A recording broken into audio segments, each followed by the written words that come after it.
നടത്തിയ വിശ്വവിമോചനം അഷ്റഫുൽ വറ ത്വാഹ റസൂലുള്ളാഹി തങ്ങളുടെ 1500ാമത്തെ ജന്മദിനത്തോടനുബന്ധിച്ച് അൽ ഇർഷാദ് വാദപ്പുഴ സംഘടിപ്പിക്കുന്ന ഐതിഹാസികമായ മീലാദ് സന്ദേശ റാലിയാണ് സ്കൗട്ടുകളുടെയും സ്കേറ്റിംഗ് ടീമുകളുടെയും സംഘങ്ങളുടെയും കമ്പനിയോട് SSFന്റെയും SYSന്റെയും മുസ്ലിം ജമാഅത്തിന്റെയും പ്രവർത്തകരും പ്രമുഖരും അണിനിരക്കുന്ന ഐതിഹാസികമായ നബിദിന സന്ദേശ റാലിയാണ്. രാജ്യോചിതമായ സ്വീകരണങ്ങൾ ഏറ്റുവാങ്ങിക്കൊണ്ട് ഈ വഴിക്കാരെ ധന്യമാക്കി കടന്നു വരുന്നത് പ്രിയമുള്ളവര് ആശീർവദിച്ചാലും അനുമോദനത്തിന്റെ ഭുജം ഉയർപ്പിച്ചാലും മുസ്തഫ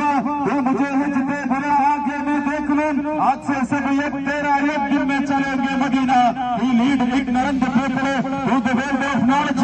ഇശ്വരത്തിന്റെ വലവടക്കുകളെ വൈജ്ഞാനികതയുടെ ലോകത്തേക്ക് വഴി നടത്തിയ അനന്ത കോടി ഉന്നതദാഹങ്ങളിലെ 200 കോടി മുസൽമാന്റെ ചങ്കിര ചോരയായ വിശ്വവിമോചകൻ അഷ്റഫുൽ വറ ത്വാഹ റസൂലുള്ളാഹി തങ്ങളുടെ 1500ാമത്തെ ജന്മദിനത്തോടനുബന്ധിച്ച് അൽ ഇർഷാദ് വാദപ്പുഴ സംഘടിപ്പിച്ചു.